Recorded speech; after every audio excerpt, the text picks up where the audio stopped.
No tópico 2 começa dizendo, vencendo o sentimento de inveja.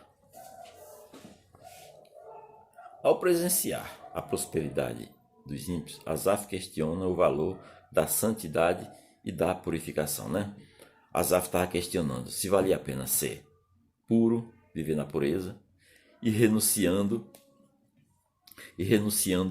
ao mal, né? Se estava valendo a pena ele fazer isso para ele viver daquela forma que ele achou que estava sendo injustiçado. E tem mais, quando pensamos dessa forma, na verdade estamos dizendo que Deus é injusto conosco. Deus está nos dando a salvação, está nos sustentando, nos segurando, e a gente ainda chamando, na verdade, Deus de injusto, que foi exatamente o que pensou Asaf. Se valia a pena, né, ele está na purificação e na santidade. Quer dizer, eu estou fazendo tudo isso, eu sirvo a Deus, e no entanto Deus está nem aí comigo, abençoa o ímpio e me deixa na situação dessa.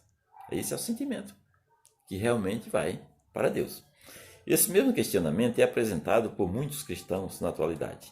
Uns questionam o valor da santificação, né? Se vale a pena ser santo, se afastar do mundo, né? Sair das coisas dos pés do pecado. Outros querem usá-lo como moeda de troca. Como é isso? Exige de Deus que o abençoe em decorrência de determinado padrão de conduta, como que diz: Senhor, você não está vendo? Eu sou uma pessoa que lê a Bíblia, eu me afasto do pecado, eu faço tudo pelo Senhor, eu oro, eu lhe busco, e no entanto o Senhor não me abençoa? Se eu estou fazendo isso, o Senhor tem o direito de me abençoar. Quer dizer, questiona: eu sou santo para que Deus me abençoe. Não é sou santo para fazer a vontade dele, não é para que Deus me abençoe. Estou falando que era uma moeda de troca, como agindo como os humanos muitas vezes agem aqui na Terra, né? Eu faço um bem a alguém, mas visando alguém fazer algo por mim. Outra coisa, exige que Deus abençoe em decorrência de determinado padrão de vida, né? Ou a prática de alguns sacrifícios. Eu estou me sacrificando. Olha, eu fui para o monte, passei uma noite orando no monte. Eu cheguei aqui, eu li a Bíblia 1 hora. Eu orei 2 horas em casa. Veja o sacrifício que eu estou fazendo. E o Senhor não me vê, Senhor? Olha, o Senhor prefere abençoar aquele que nada faz. Aí a gente lembra daquela parábola do filho pródigo, né? Quando ele voltou para casa. A atitude do arrependido e a atitude daquele que estava em casa se julgando o pau. Né? Nunca tinha feito, me afastei de Senhor, peço que me deu isso. Nunca eu dei porque você não pediu, meu filho. Mas tudo aqui é seu. Tiago disse, né? Muitas vezes não conseguimos as coisas porque não sabemos pedir. E quando pedimos, pedimos de maneira errada, para nosso próprio deleite. Aí perdemos as bênçãos. Continuando. Asaf, percebendo a gravidade da sua conduta, enfrentou a inveja a fim de suplantá-la, né? A fim de vencê-la, de pisá-la. Porque a inveja, irmão, tem que ser um sentimento que a gente entenda que ele é tão ruim que a gente precisa colocar ela no chão e pisar em cima. Espezinhar, como diz o dicionário, espezinhar a inveja. Machucá-la, prendê-la, afastá-la da gente. Quando Asaf percebeu como estava a sua conduta, entendeu isso, ele realmente começou a lutar para suplantar a sua inveja. E quando isso aconteceu? Quando foi que Asaf percebeu isso? Quando ele entrou no santuário de Deus. Igreja, quando você deixa esse mundo um pouco, larga de olhar tanto para os problemas, você se volta para Deus para adorá-lo. Você se volta para Deus para obedecê-lo. Você se volta para Deus para fazer a vontade dele. Você começa a descobrir coisas que você nunca viu em si próprio. Então foi o que aconteceu com Asaf. O salmista estava perturbado até que entrou no santuário. Está lá no Salmo 73, 16 e 17. Então ocorre uma mudança de postura ao entrar no lugar de adoração. Quando ele entrou no lugar de adoração, que ele teve um contato com Deus, sentiu a presença de Deus, tudo mudou dentro dele, igreja. A estrutura dele mudou. Porque quando o Espírito Santo se aproxima da gente, a gente se aproxima dele, quando a gente sente a sua presença, tudo em nós muda. Essas coisas carnais, essas coisas mundanas, essas coisas daqui dessa terra, tudo perde o valor. Nada se compara à presença do Espírito Santo na nossa vida. Olha, você pode estar passando pelas maiores situações. Né? O dinheiro resolve? Não resolve. Mas quando o Espírito Santo chega diante de você, fala com você dá um toque em você, tudo muda na sua vida. Você esquece desses problemas mundanos, temporais, e a gente sabe que é uma coisa maravilhosa. E isso é uma experiência que só quem tem é aquele que busca. Por que Asaf teve essa experiência? Porque ele entrou no santuário de Deus para adorá-lo. Esse é o caminho. Nesse momento, deixa de focar os seus olhos nas supostas prosperidades dos ímpios e foca seus olhos em Deus. Está vendo a diferença? Quando eu deixo de focar na prosperidade dos ímpios, nas coisas mundanas, nas coisas dessa terra, e foco o meu olhar, o meu pensamento, as minhas atitudes para Deus, tudo muda dentro de nós. Há uma mudança total, há uma inversão de valores. Aquilo que me agrada. Você lembra quando você se converteu? No dia, eu digo isso que eu lembro do meu dia de conversão. Dia maravilhoso da minha vida, um dos dias mais alegres da minha vida. Houve uma mudança dentro de mim, houve uma inversão de valores. Eu percebi naquele dia, num relance, que coisas que eu corria tanto atrás, que eu buscava tanto, tinha perdido valor. E eu agora tinha outra direção para correr. Eu tinha outra coisa para buscar. Eu queria aprender mais de Deus. Eu queria aprender a Bíblia. Eu queria ver a Bíblia. Eu queria ser participante das coisas de Deus. No dia que eu me voltei para o santuário. Foi no dia que eu aceitei Jesus. No dia que o Espírito Santo tomou conta do meu ser. Tudo mudou em mim. Foi o que aconteceu com Asaf. Quando ele entrou no santuário de Deus e começou a adorar a Deus, que o Espírito Santo se aproximou dele, se aproximou do Espírito Santo, mudou todos os valores de Asaf. Igreja, esse é o caminho. Quando estiver perturbado, quando estiver triste, quando estiver fazendo comparações, deixe tudo isso e foque em Deus. Foque no Espírito Santo. Ore, busque e você vai ver a mudança que vai haver dentro do seu coração. Escute hinos inspirados. Às vezes a gente está triste, passando por angústia, porque o inimigo ele traz as coisas para nós.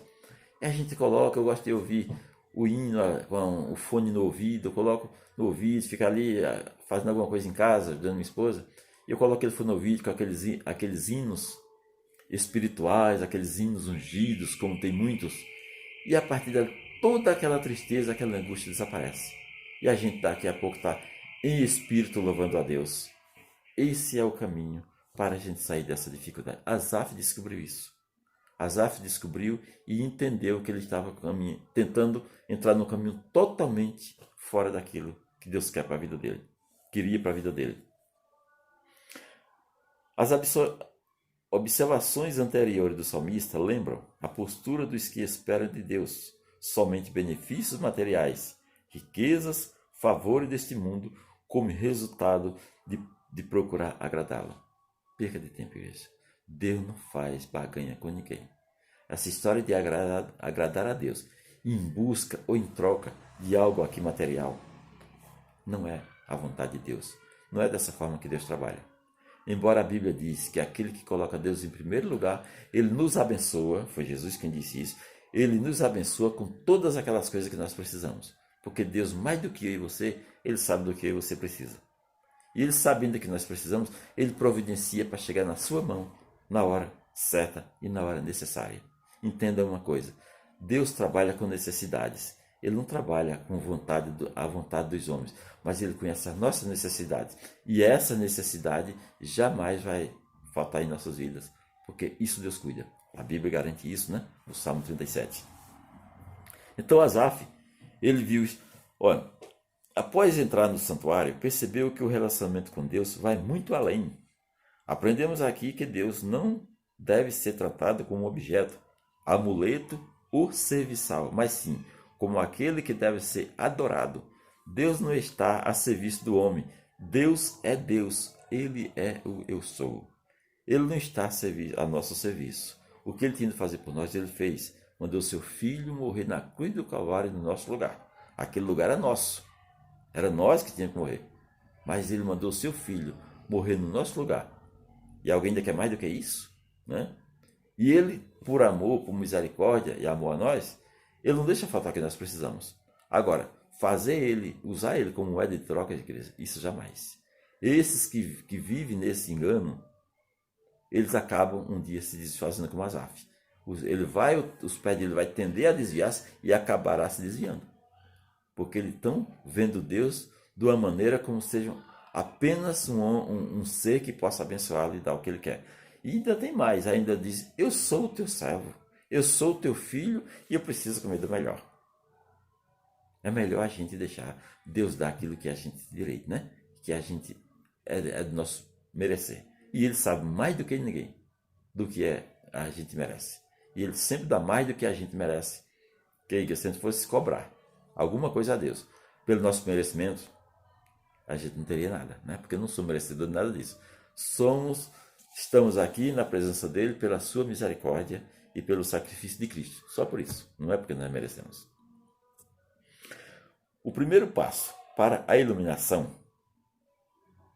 foi virar-se contra o egoísmo e a autocompaixão. O primeiro passo para a gente ter uma iluminação da parte de Deus, do Espírito Santo, é a gente se voltar contra o egoísmo e a autocompaixão. Ah, eu sou um coitadinho. Meu Deus, como eu sou sofredor. Meu Deus, como se acontecem essas coisas comigo. Como que só eu sofresse. Se olhar para a minha direita, para a minha esquerda, eu vou ver pessoas sofrendo muito mais do que eu.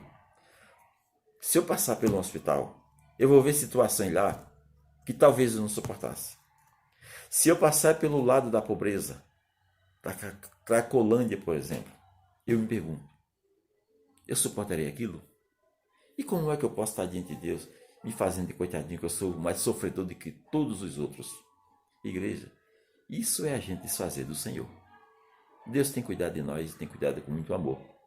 Então não é digno que a gente diga ou pense essas coisas a respeito do Senhor. Precisamos deixar o nosso egoísmo de lado. E a gente pensar mais, só pensar em nós, pensar um pouquinho também nos outros. Né? Porque quando pensamos nos outros, ao abençoarmos os outros, o mais abençoado somos nós. Então precisamos pensar nisso. Deus não é moeda de troca de ninguém. Então precisamos ter isso em nossa vida, isso no nosso pensamento. Essa própria mudança de atenção era de si mesma uma libertação. É por aí que a gente se liberta. Quando a gente foca o nosso ser para o lado do bem, para Deus, a gente é libertado dessas coisas mundanas. A gente começa a desenvolver o fruto do Espírito e começa a sufocar, suplantar as obras da carne. Mas é necessário que a gente entenda isso e sempre se volte para o lado da adoração. O lado de Deus está sempre com o Senhor. O nosso foco principal tem que ser o Senhor. A partir dali, Ele sendo a fonte, Ele distribui para nós as nossas necessidades. Amém? Permitindo, 2:2. Permitiu ser restaurado por Deus. É outra coisa que precisamos aprender, né? Permitir ser restaurado por Deus. Muitas vezes Deus quer trabalhar em nossas vidas e a gente resiste. Por que resistimos? Porque estamos sempre focados no mundo. Para nós, a bondade de Deus se restringe a Ele nos dar as bênçãos materiais. Essas bênçãos não estão chegando no momento que a gente quer, então eu não estou dando a oportunidade de Deus nos restaurar. Como diz aqui, ao entrar no santuário, reconheceu que eu precisava de um conserto com o Senhor. Olha, o homem que estava olhando para a prosperidade do ímpio, quando ele entrou, isto é, quando ele se aproximou de Deus, que ele viu a grandeza de Deus, ele entendeu que era ele que precisava de um conserto com Deus. Ele estava errado e precisava se corrigir diante do Senhor. Isso é o que traz quando a gente busca Deus. O salmista estava passando por uma crise de fé muito forte, a ponto de questionar sobre a necessidade de manter uma vida de santificação.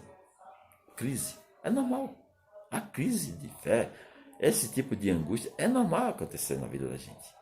Só que a gente precisa conhecer o caminho por onde fugir dela, sair dela. É justamente buscar o Senhor.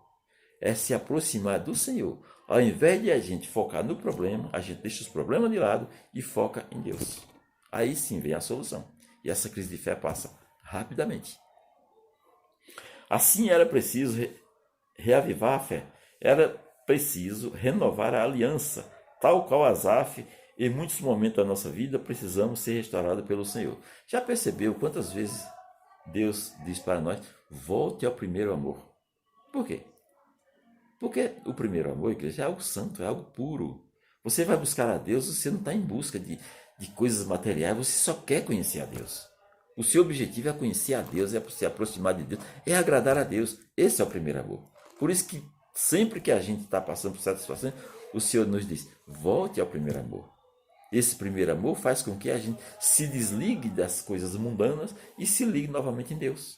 E quando eu me ligo em Deus, as coisas mundanas perdem a graça, as coisas mundanas perdem o valor para nós. As lutas pelas quais passamos, as frustrações que temos, podem nos levar à descrença e à desesperança. Isso acontece na nossa vida sim.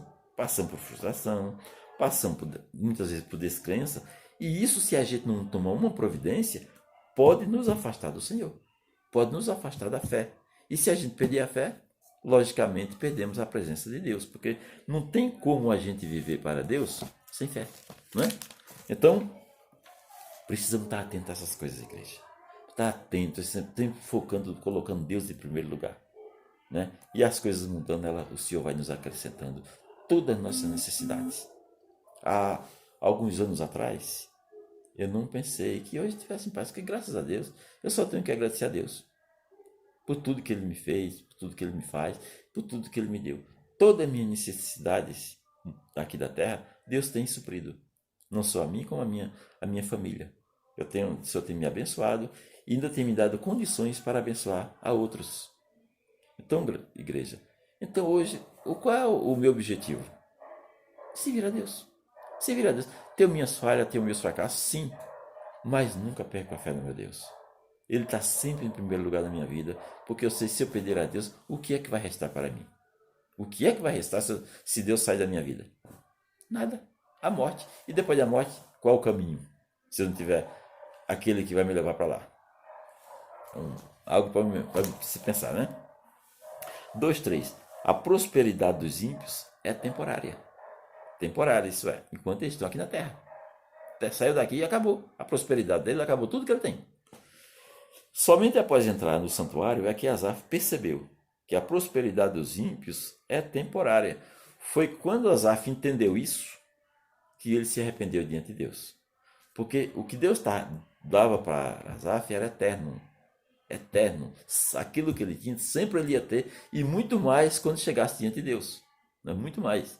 Enquanto que o ímpio era inverso. Ele tinha alguma coisa aqui, alguma coisa, eu digo alguma coisa porque comparado à cela não é nada. Ele tinha alguma coisa aqui, mas só enquanto estava aqui. Saiu daqui, quando fosse para a eternidade, lá nada ele tinha. E quando Asaf compreendeu isso, ele assustou-se e disse, meu Deus, o que é que eu estou fazendo? E se ali se arrependeu diante do Senhor. Então ele viu a posição, a soberba, as riquezas ocupadas pelos ímpios são precárias, elas não subsistem à ação de Deus. E outra coisa, igreja, além de essas riquezas aqui temporárias, você tem noção do que está acontecendo agora na Terra? Quantos ricos estão arrancando os cabelos? Preocupado porque está perdendo, a bolsa de valores caindo, as suas ações caindo, a sua empresa sendo destruída a cada dia. Todo aquele bem onde é o seu Deus, que é o dinheiro, se acabando, e eles apavorados. Agora eu me pergunto, ei, você está apavorado? Eu não estou. Eu não estou apavorado. Porque eu sei do meu final, aonde é. E você que serve a Deus também sabe. Então você não está apavorado. Mas esse que vive apegado a essas riquezas temporais, estou aí apavorado na situação que estamos vivendo hoje no mundo. A vida bem-sucedida das pessoas de quem tiver inveja está construída sobre a areia movediça. Não tem segurança permanente no mundo de Deus. A areia movediça é aquela onde põe o pé, ela vai puxando até que a pessoa se cobre dentro da areia. Então, a igreja é essa, a riqueza dos ímpios. A riqueza do ímpio termina aí. Termina isso. No dia que o seu corpo desaparecer daqui, a sua riqueza vai junto. E ele chega lá, como diz Jesus, pobre, miserável e nu. E não comprou nada do Senhor para se apresentar lá. Então, é um pobre miserável, porque nada tem. Temos um pouquinho de tempo para falar aqui um pouquinho do tópico 3, que diz, clamando em meio à angústia. O Salmo 73 nos trata dos conflitos existenciais relacionados à fé. É o Salmo 73. E o Salmo 77, podemos dizer que é um clamor da alma angustiada. Um fala dos conflitos e outro fala do clamor. Porque quando estamos em conflito, estamos em luta, o que a gente faz? A gente clama, né? Clama a Deus. Foi o que o salmista. Para o salmista chegar na presença de Deus, certamente ele clamou a Deus em algum momento. Ele buscou de alguma forma para o Espírito Santo levá-lo até o templo, para ele adorar a Deus e se aproximar do Senhor. Certamente preferimos falar das alegrias, das festas, das realizações, a alertar sobre a temporalidade delas. No entanto, é preciso estar preparado para enfrentar todas as estações da vida. Assim como é no nosso mundo existencial, temos 4 estações, né? 4 estações, inverno, verão, primavera e outono. Assim, nossas vidas também temos diferentes estações. Estações onde está muito calor, estação onde está frio, estação de fruta, estação de escassez. Faz parte da nossa vida. Enquanto estivermos aqui nessa terra, vamos passar por essas estações. E precisamos nos preparar para ela. Se nós sabemos que elas existem, precisamos estar preparados para ela. É como alguém diz, né, que a vida é uma grande roda gigante. Né? Um dia estamos lá em cima, outro dia estamos lá embaixo, outro dia estamos no meio, estamos no equilíbrio. Né? Depois produzimos, chegamos em cima, mas tem dia que estamos lá embaixo. Mas ela gira, ela não fica parada. A roda gigante, ela gira. Aquele que está embaixo vai para cima, aquele que está em cima vem para baixo. E assim vai girando. E quando a gente entende isso e aceita, principalmente, não é só entender, aceitar isso, a nossa vida muda. A nossa vida, porque a gente cria fé e cria confiança. E sabemos quem gira aquela roda gigante não é qualquer um. É o Senhor, que tem controle de todas as coisas. Portanto, igreja, é nisso que temos que estar firme e estarmos fortes. O grito do aflito, 3:1. A aflição era tamanha que o salmista se recusa a ser consolado. Deus, 2 lições aprendemos na presente passagem. A angústia pode atingir qualquer ser humano. Ninguém está livre e imune das dores na alma. Aquilo que eu falei da tal da roda gigante. Né? Ninguém está livre disso. Mas quando a aflição chega a determinado ponto, agora mesmo está acontecendo uma situação, uma amiga nossa, passando por uma grande luta, ela não quer nem ser consolada. Ela não quer ouvir ninguém, ela não quer ouvir nada. Ela quer só se fechar dentro do quarto e ficar lá sozinha. Quer dizer, essa aflição desse tamanho, essa angústia na alma, precisa ser levada aqui a Deus. Mesmo dentro do quarto dela, se ela tirar o foco do seu sofrimento, aquilo que está causando aquele sofrimento nela, e ela começar a focar em Deus, lembrar-se, por exemplo, do que Deus já fez na vida dela, lembrar-se do livramento que Deus já deu, das vitórias que já deu na vida dela, com certeza ela vai entender que Deus continua presente na vida dela. Só está faltando ela abrir o coração para que ele possa agir na vida dela. Então, poucos compreendem a doença da alma, né? É preciso a gente compreender a doença física e a doença da alma, para que a gente saiba tratá-la da maneira correta.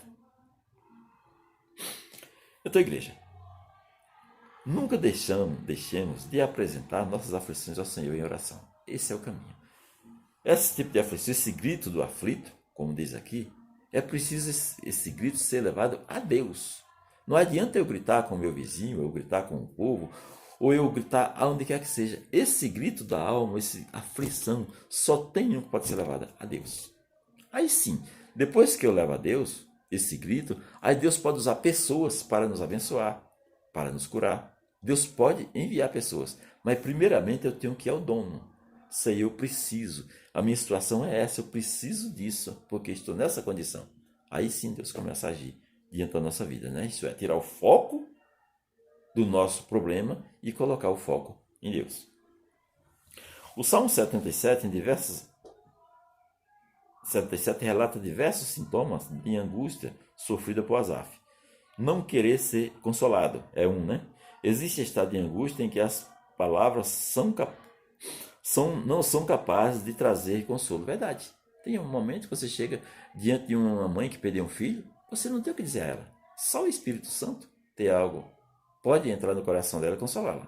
Né? A gente dá o apoio do ombro, mas palavra naquele momento é um pouco difícil. Basta a gente mostrar que está presente e se precisar estamos ali. mas as palavras realmente ficam difíceis. Mas a gente entendendo que faz parte da vida também essas coisas, vai passar a aflição e a gente vai superar o problema. É essas coisas que precisamos entender. O tempo foi embora, eu vou só ler aqui algo, terminar. O salmista deixa de meditar nas suas tristezas e passa a meditar nas ações do Criador. O salmista somente restabeleceu a sua fé quando mudou de direção. Enquanto seus questionamentos giraram em torno de si, a angústia aprofundou-se. Enquanto a gente está girando em torno de nós, o nosso problema, pensando só em nós, que somos coitadinhos, que só nós sofremos, então fica difícil de vencer, né? Mas quando a gente transfere isso para o nosso Deus, aí ele toma providência e muda o nosso caminho. Para restabelecer a fé, é preciso deixar de meditar nas tristezas e meditar nas ações do Criador. Se você se concentra nas tristezas, você vai permanecer cada vez mais triste. Se você medita nas ações de Deus, você vai se alegrar e você vai vencer as lutas, né? Então, igreja, frase final. Em Cristo podemos sempre triunfar. Guarde essa palavra. Em Cristo podemos sempre triunfar. Amém? Que fique com Deus. Sou grato a Deus por mais essa oportunidade de poder falar com vocês e passar para seus corações como a gente vencer as lutas. Quando tiver com dificuldade, se apresente a Deus. Pare de focar nos seus problemas e comece a focar em Deus, que você será um vencedor, como tem sido até hoje e permanecerá sendo até o dia que Deus se lhe chamar. Amém? Fica com Deus e que Deus abençoe vocês sempre e que logo, logo possamos estar no templo, lá no templo, todos juntos adorando ao nosso Deus. Amém? Fica com Deus.